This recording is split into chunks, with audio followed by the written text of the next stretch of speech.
आज मैं आप लोगों के लिए एक बहुत ही इम्पोर्टेंट वीडियो लेके आया हूँ, जहाँ पे हर एक बच्चा जो अब यूपीएससी की तैयारी करना चाहता है, तो क्या ऐसी चीजें की जाएं और शुरुआत अगर हमारी सही होती है, तो अंत भी बहुत अच्छा होता है।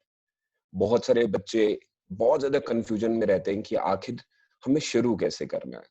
आज मैं बहुत ही एक अलग तरीके की वीडियो लेके आया हूँ और नाम भी मैंने बड़ा अच्छा रखा है, IAS journey, how to start, कैसे शुरू करें और कैसे हम लोगों को शुरुआत में ऐसी कौन सी चीजें करनी है जो आगे जाके हमारे लिए बहुत फायदा दे। काफी सारे बच्चे शुरू तो करते हैं लेकिन उसका अंत नहीं कर पाते। कारण ये रहता है कि हमारी नीतियां, हमारा तरीका और हमने जो प्लान किया होता है वो पूरी तरह सही ढंग से नहीं होता है और उसको एग्जीक्यूट करने में भी बहुत प्रॉब्लम होती है। कहते हैं ना कि शुरू तो करता है हर कोई, लेकिन अंत वही पाता है जो हमेशा एक-एक स्टेप करके जो है अपनी पूरी नीतियों को सही ढंग से और फिर उसके हाथ में कामयाबी मिलती है। जी, आज इसी वीडियो में आपके साथ मैं पूरी बात करूँगा कि आखिर कौन-कौन सी चीज़ें शुरुआत से लेके आखिर तक हमें करनी है। इनमें से कोई भी चीज़ आप स्किप नहीं कर सकते क्योंकि ये यूपीएससी की डिमांड है। शुरू करने से पहले यदि अगर आप मेरे किसी भी कोर्स में जॉइन करना चाहते हैं, तो दिए गए नंबर्स पे आप कॉल कर सकते हैं। आइए शुरू करते हैं, जर्नी ऑफ यूपीएससी। कैसे करें शुरुआत? मैंने कुछ माइंड मैप और कुछ पिक्चर्स दिखाई हैं ताकि आप समझ पाएं और आपको इजी समझ में आए कि आखिर करना क्या है। सबसे पहले अगर आप यूपीएससी का एग्जाम देना चाहते हो, ये स्लाइड समझना बहुत जरूरी है। काफी सारे बच्चे शुरू करने के बाद इस चीज को समझते हैं, जो कि नहीं होना चाहिए। ये फर्स्ट स्टेप है। जर्नी का पहली सीढ़ी जो है वो यहां से शुरू होती है और अगर आप इसको समझ नहीं पाए तो आपकी जो आगे की जर्नी होगी, जो सफर होगा वो बहुत कठिन हो जाएगा। इसलिए मैं आप सबसे निवेदन करूंगा कि एक बार ये पूरा यूपीएससी का सिलेबस अच्छे से जान ले। हम सबसे पहले बात करते हैं कि हमारे पास कुल जो टोटल इस पेपर आते हैं, पेपर फर्स्ट ऐसे, ये आपको पता होना चाहिए। पेपर फर्स्ट में क्या आता है? पेपर सेकंड जिसको हम जीएस भी कहते हैं, बहुत सारे अलग अलग तरीके से आप नाम देते हैं। पेपर सेकंड भी कह सकते हैं और जीएस भी कह सकते हैं। अब जीएस वन कहना बड़ा बेहतर रहेगा। 250 मार्क्स का होता है जिसमें आपकी हिस्ट्री, जिसमें आपकी जियो दोनों आती है। प्लीज, मैंने ये सिर्फ आपको एक माइंड मैप दिया हुआ है। बेटर रहेगा कि आप यूपीएससी की वेबसाइट पे जाए, नहीं तो आप www.ojangacademy.com पे भी जा सकते हैं। वहां से भी आपको जो है पूरी जानकारी मिल जाएगी। उसके बाद हमारे पास जो जीएस सेकंड रहता है और जो हमारा पेपर थर्ड जिसे कहा जाता है जनरल स्टडीज में, उसमें हम लोगों का इकोनॉमिक रहता है, technology and development, biodiversity, security, disaster management में 250 मार्क्स का आता है। पेपर फोर आपको पता है इथिक्स एंड इंटीग्रिटी आता है। फिर उसके बाद हमारे ऑप्शनल सब्जेक्ट जो कि दो पेपर्स में बढ़ जाते हैं। तो इस क्रम को सीखना बहुत जरूरी है। मैं आपसे निवेदन करूंगा कि एक बार आप वेबसाइट में जाके यूपीएससी का सिलेबस देख लें और इसके ऊपर ओजांग सर ने कम से कम 4 दिन का निशुल्क जो है एक सेमिनार लिया था। यदि अगर आपने नहीं देखा है तो आप any time learning app download कर लें। वहां पे आपको डिटेल में पता चलेगा कि आखिर यूपीएससी के सिलेबस को कैसे जाने। ये पहला क्रम है अगर आप यूपीएससी शुरू करना चाहते हैं। प्लीज किताबों से पहले एक बार इसको देख लीजिएगा। कहते हैं 60% वो स्टूडेंट इसमें आते हैं जो यूपीएससी के सिलेबस को ही नहीं जानते। अभी तक उनको ये नहीं पता होता कि डिजास्टर मैनेज किस पार्ट से आता है। अगला क्रम जब आप शुरू करेंगे, आपसे निवेदन है कि हमेशा शुरुआत जो है वो बेसिक से की जाती है। बहुत सारे स्टूडेंट भावुक होके बड़ी बड़ी किताबों को लेना शुरू कर देते हैं, मार्केट में बड़े इजिली अवेलेबल होते हैं, या हम किसी से सजेशन लेते हैं और फिर हमें लास्ट पे पता चलता है कि नहीं, हमें एनसीईआरटी पढ़नी चाहिए थी। ये वो किताबें हैं जो आपकी बेसिक चीजों को क्लियर करती है। जी हाँ, वो मैं हिस्ट्री की बात करूं, वो मैं पॉलिटी की बात करूं, वो मैं जियो की बात करूं, वो मैं इकोनॉमिक की बात करूं, वो मैं साइंस एंड टेक की बात करें। देखिए, ये सारी चीजें आपके एनसीईआरटी में दी हुई हैं, लेकिन प्रश्न अब ये है कि एनसीईआरटी पढ़ने का एक डंग होता है। बहुत बार बच्चे कहते हैं कि सर 6 to 12th एनसीईआरटी पढ़ना जरूरी है। यस ऑफ कोर्स पढ़ना है, लेकिन अब सवाल ये भी बनता है कि 6 to 12th एनसीईआरटी जो हम पढ़ते हैं वो खाली हिस्ट्री के लिए पढ़ें, पॉलिटी के लिए पढ़ें, जियो के लिए पढ़ें, इकोनॉमिक के लिए पढ़ें? यहाँ पे एक बहुत बड़ा क्वेश्चन मार्क है, याद रखिएगा। हर एनसीईआरटी इंपॉर्टेंट नहीं है और हर दिया हुआ उसमें टॉपिक भी इंपॉर्टेंट नहीं है। इसको हम कहते हैं कि one must be able to draw line of demarcation, what to study and what not to study. क्या पढ़ना है और क्या नहीं पढ़ना है। ज्यादा बेटर है कि क्या नहीं पढ़ना है, क्योंकि हमारे पास सोर्स बहुत ज्यादा है।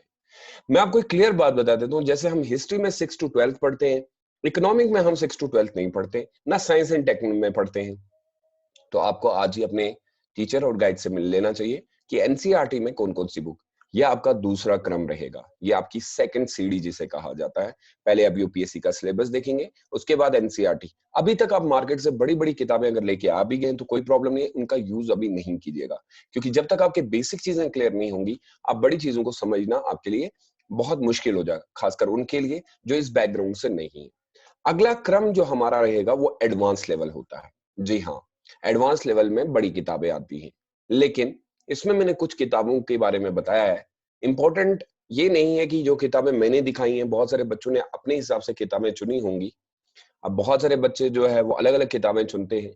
अब आपका टीचर आपको क्या रिकमेंड करता है, मेरी तरफ से इसमें कोई नहीं है कि यदि अगर आपकी कोई किताबें इसमें से अलग है तो प्लीज उसको बदलिएगा नहीं। ये सोर्स की लड़ाई नहीं है, मैं सिर्फ दिखा रहा हूं कि कौन सी बुक हमें एडवांस लेवल में। जैसे मैंने स्टार्टिंग में पॉलिटी ले ली, फिर उसके बाद वैसे पॉलिटी के लिए हम सब लक्ष्मीकांत को ले लेते हैं, हिस्ट्री के लिए स्पेक्ट्रम ले ली। अब बहुत सारे बच्चे कहेंगे सर बिपिन चंद्रा बहुत अच्छी बुक है, आप बिपिन चंद्रा को भी पढ़ सकते हैं। अब स्पेक्ट्रम का क्या है, थोड़ा सा एक स्टोरी टाइप है और इजी टू अंडरस्टैंड है, तो इसलिए हम स्पेक्ट्रम कर लेते हैं। और यहाँ पे जब आप स्पेक्ट्रम पढ़ेंगे तो आपको बहुत सारी चीजें पता चलेंगी जो मैंने एनसीईआरटी में पढ़ी। अब इंडियन पॉलिटी में अगर आप देखेंगे क्लास 11th की एनसीईआरटी जो है वो बहुत इंपॉर्टेंट है, कॉन्स्टिट्यूशन नेटवर्क वो पढ़ी, फिर उसके बाद ये पढ़ी, यानी क्रम बन रहा है। उसके बाद आपकी रमेश सिंह की इंडियन इकोनॉमी आप पढ़ते हैं। बहुत सारे बच्चे तो इंडियन इकोनॉमी के लिए काफी सारे मैगजीन्स भी इस्तेमाल करते हैं। और उसके बाद आपको याद होगा कि जियोग्राफी में हमारे पास जीसी लियोन की बुक आती है, या फिर माजिद हुसैन की बुक भी इस्तेमाल करते हैं। तो मेरा इसमें कोई भी ये नहीं है कि आप कौन सी बुक इस्तेमाल कर रहे हैं। प्लीज आप अपने टीचर से पूछिएगा, जो टीचर इसके जो जिनके पास आप पढ़ रहे हैं, जो एक्सपर्ट है। मेरा काम सिर्फ इतना दिखाना है कि बुक का इस्तेमाल कब करना है। अब जैसे मैं हिस्ट्री पढ़ाता हूं तो मेरे लिए ये कहना है कि पहले आप एनसीईआरटी कंप्लीट करेंगे, उसके बाद मॉडर्न इंडियन हिस्ट्री खासकर अगर देखेंगे तो स्पेक्ट्रम पढ़ेंगे, फिर हमारे पास एंशिएंट हिस्ट्री है, उसके लिए अलग बुक इस्तेमाल होगी। ये तो मैंने सिर्फ मॉडर्न इंडियन हिस्ट्री दिखाया, तो अलग अलग बुक इस्तेमाल होंगी, वो आप टीचर से पूछ लेंगे। लेकिन एडवांस बुक का यूज कब करना है, अगला क्रम जो है वो बहुत इंपॉर्टेंट है। प्लीज, आपने एनसीईआरटी पढ़ी, आप एडवांस लेवल पढ़ रहे हैं, सबसे पहले आपको पता करना है कि आखिर जो मैं पढ़ रहा हूं उसको मुझे यूज कैसे करना है। इसको कहते हैं इंपॉर्टेंट टॉपिक्स। बहुत सारे टॉपिक ऐसे होते हैं जो उतने महत्वपूर्ण नहीं होते हैं। ये कहाँ पे पता चलता है, जब आप गाइड से मिलते हैं और गाइड से डिस्कस करते हैं। काफी बार हमने देखा है कि कुछ टॉपिक बुक्स में ऐसे होते हैं जो इतने इंपॉर्टेंट नहीं माने जाते। प्लीज अगर आपने शुरुआत करनी है तो आप प्रीवियस पेपर को जरूर देखें। मैं तो ये कहूंगा कि अगर आपको यकीनन यूपीएससी क्वालिफाई करना है और आप आईएएस ऑफिसर बनना चाहते हैं, तो 15 इयर्स के पेपर भी अगर आप सॉल्व कर लेते हैं तो बहुत बड़ी बात है। ये दोनों के लिए रहेगा, अगर प्री कम मेंस के लिए करेंगे तो बहुत अच्छे रहता है। इससे हमें ये पता चलता है कि यूपीएससी का पैटर्न ऑफ एग्जाम कैसा है। प्लीज अपनी आंसर राइटिंग को सुधारना शुरू करें। बहुत सारे बच्चे क्या करते हैं, सिर्फ पढ़ते हैं, इन चीजों पे ध्यान नहीं देते। भाई जब तक आप आंसर राइटिंग नहीं करेंगे, आप पढ़ रहे हैं और ले रहे हैं लेकिन दे नहीं रहे हैं, तो कोई फायदा नहीं है, क्योंकि लास्ट पे आपका पेपर ही चेक होना है। वो एक व्हाइट शीट जो होगी वो ही तय करेगी कि आप आईएएस ऑफिसर बनेंगे या नहीं। सो प्लीज लिखने की शुरुआत से ही, आप जैसे शुरू कर रहे हैं, लिखने का क्रम आपको पता होना चाहिए। आपको पता है इंट्रोडक्शन क्या होता है, फिर आपको पता होना चाहिए बॉडी क्या है। मुझे तो बाद में ये पता चलता है कि बच्चे ने किताब खत्म की, अब वो पूछ रहा है कि सर मुझे लिखना क्या है। प्लीज ऐसी गलती ना करें। मैं तभी कहता हूं कम पढ़ें लेकिन सही ढंग से पढ़ें। उसके बाद अपना माइंड मैप क्रिएट कर रहे हैं। ये माइंड मैप आपको एग्जामिनेशन हॉल तक इस्तेमाल करना ही करना है। काफी बड़े बड़े स्ट्रक्चर जो होते हैं, अक्सर एक जो हम कोई कंस्ट्रक्शन करते हैं, यानी कि कोई बहुत बड़ा बिल्डिंग बनानी होती है, सबसे पहले इंजीनियर उसका एक मॉडल बनाता है और वो हाथ में होता है वो मॉडल, वो सबको दिखाता है कि इस तरीके की बिल्डिंग बनने वाली है। जी हाँ, यूपीएससी में बड़े बड़े टॉपिक्स को आपको माइंड मैप की तरह यूज करना है, हाथ में होना चाहिए। और जब आप एग्जामिनेशन हॉल में जाएं तब तक वो आपके साथ रहे, ताकि आपको इजी पता चले कि। और काफी सारे बच्चे माइंड मैप का बहुत अच्छा इस्तेमाल आंसर राइटिंग में भी कर लेते हैं। उसके बाद आपकी नोट मेकिंग बहुत इंपॉर्टेंट है। काफी बच्चे नोट मेकिंग नहीं करते हैं और उनको ये लगता है कि टीचर जो पढ़ा रहा है, वो पीडीएफ जो भेज रहा है, वही हमारे नोट्स हैं। ऐसी गलती मत कीजिएगा। काफी बार आपने देखा होगा कि जब आप अपने हाथ से लिखते हैं, तो कुछ चीजें जो क्लास में समझ में नहीं आई होती हैं, वो नोट मेकिंग के समय समझ में आती हैं। और नोट मेकिंग वो आपकी खुद की लिखाई, लेखन जिसे कहा जाता है। और वो आप ज्यादा समझेंगे जब कल आप आंसर दे रहे होंगे। सो प्लीज मैं आपसे रिक्वेस्ट करता हूं, अपनी नोटबुक खुद बनाएं, नोट मेकिंग करना शुरू कर दें। नोट मेकिंग में ऊट पिटांग चीजें नहीं डाली जाती। नोट मेकिंग के टाइम पे आप एनसीईआरटी का भी इस्तेमाल कर सकते हो और एडवांस बुक का, और टीचर ने जो क्लास में पढ़ाया उसका ऐड कर सकते हो। प्लीज, बहुत बेस्ट होता है। क्योंकि जितने जल्दी आप नोट बनाएंगे उतने उतने जल्दी आप बुक को छोड़ना शुरू कर देंगे। आपको ये पता होना चाहिए कि मुझे अपने हाथ से बुक को छोड़ देना है। कल को सिर्फ आपको नोट पे डिपेंडेंट रहना है। क्योंकि हो सकता है मे बी आप पहले अटेम्प्ट में क्वालिफाई ना कर पाए, लेकिन बाकी के अटेम्प्ट के समय आपको फिर से सोर्सेस को चेंज ना करना पड़े। ऐसी गलती बिल्कुल भी मत कीजिएगा। जो भी आज तक कामयाब हुआ है, उन्होंने एक ही सोर्स को इस्तेमाल बार बार किया है, लेकिन सोर्स सही होना चाहिए। आगे जो सबसे इंपॉर्टेंट है वो है रिवीजन। मैं कैसे रिवीजन करूं, इसको मैं टाइम मैनेजमेंट कहूंगा।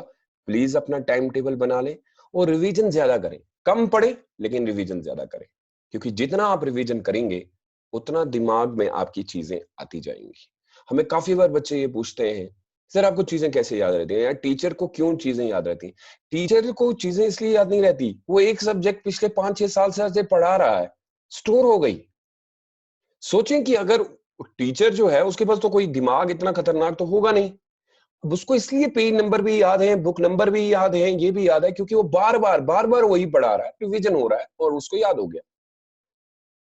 तो आपको भी ये समझ लेना चाहिए कि जितना आप रिवीजन करेंगे उतना कामयाबी के नजदीक आप पहुंचेंगे। बहुत बच्चे ये गलती ये करते हैं, वो एक बार पढ़ते हैं फिर रिवीजन नहीं करते, उनको लगता है कि हमें सब याद हो गया। सबसे बेस्ट टाइम रिवीजन का शाम को होता है, लेकिन आप टाइम मैनेजमेंट के हिसाब से देखिएगा कि आपको कौन सा टाइम सूट करता है। एक टाइम मैनेजमेंट के ऊपर मैंने ऑलरेडी जो है औजांग सर ने भी एक वीडियो डाली है और एक वीडियो मैंने भी अपलोड करवाई है, जिसपे मैंने टाइम मैनेजमेंट के बारे में बताया कि आपको किस तरीके से अपना टाइम जो है मैनेज करना चाहिए। अगली चीज करंट अफेयर्स, बहुत बच्चे पूछते हैं, प्लीज इसके ऊपर ज्यादा चर्चा ना करें। बहुत सारे बच्चे कंफ्यूज रहते हैं। बहुत इंपॉर्टेंट है करंट अफेयर्स, लेकिन 1-1.5 आवर देना काफी है, इससे ज्यादा आप नहीं दे सकते। ये कोई बुक नहीं है, पहले तो आपको ये समझना चाहिए। ये कोई एक अलग सब्जेक्ट नहीं है, ये सब्जेक्ट के अंदर ही पढ़ना है, यानी कि GS1, GS2, GS3, GS4 को लेके पढ़ना है। वो फिर पॉलिटी हो, वो म्यूजिक हो, स्पोर्ट्स हो, कल्चर हो, कोई भी इनोवेशन, आपका इकोनॉमी हो, बिजनेस हो, जो भी है वो सारा इसमें आएगा। ये आप कहाँ से कंप्लीट करेंगे? तो मैं आपको 3 ही वे बता सकता हूँ, या तो हिंदू से कर लें, इंडियन एक्सप्रेस से कर लें, या फिर जो हिंदी वाले बच्चे हैं दैनिक जागरण से कर लें। लेकिन खाली न्यूज़पेपर पढ़ने से करंट अफेयर्स कंप्लीट नहीं होता, ये याद रखिएगा। हम इसमें मैगजीन भी इस्तेमाल कर सकते हैं, जैसे कुरुक्षेत्र एक मैगजीन आती है। बहुत सारे बच्चे योजना का भी इस्तेमाल करते हैं, तो वो कर सकते हैं, या फिर और कोई। मुझे यहाँ पे ये नहीं दिखाना है कि कौन सी बुक है या क्या है, मैं सिर्फ ये कह रहा हूँ कि स्ट्रेटेजीज क्या होनी चाहिए। करंट अफेयर्स बहुत बड़ा सेगमेंट है, और जिस बच्चे के पास करंट अफेयर्स नहीं है वो यूपीएससी में क्वालिफाई नहीं कर सकता, याद रखिएगा। करंट अफेयर्स वो चीज होती है जो आपको यूपीएससी की अप्रोच को जानने का मौका देती है। समाजी इशू क्या चल रहे हैं, इकोनॉमी का क्या हाल है, इतिहास में क्या हो रहा है, हमारी एग्रीकल्चर में क्या हो रहा है, इस तरीके के मुद्दों को आपको सही ढंग से पढ़ना है। तो आप इसके नोट मेकिंग कर सकते हैं और बड़े शॉर्ट नोट मेकिंग कर सकते हैं आप, और वो भी जीएस से रिलेटेड कर सकते हैं। जैसे इतिहास की कोई न्यूज आई है तो वो आप जीएस में डालें। आई होप कि आप इसी तरीके से करेंगे। करंट अफेयर्स बहुत ज्यादा, उसके बाद जो लास्ट एंड फाइनल स्टेज आएगा जब आपका सारा कुछ कंप्लीट हो जाए, प्लीज टेस्ट सीरीज में पार्टिसिपेट करें, बहुत इंपॉर्टेंट होता है।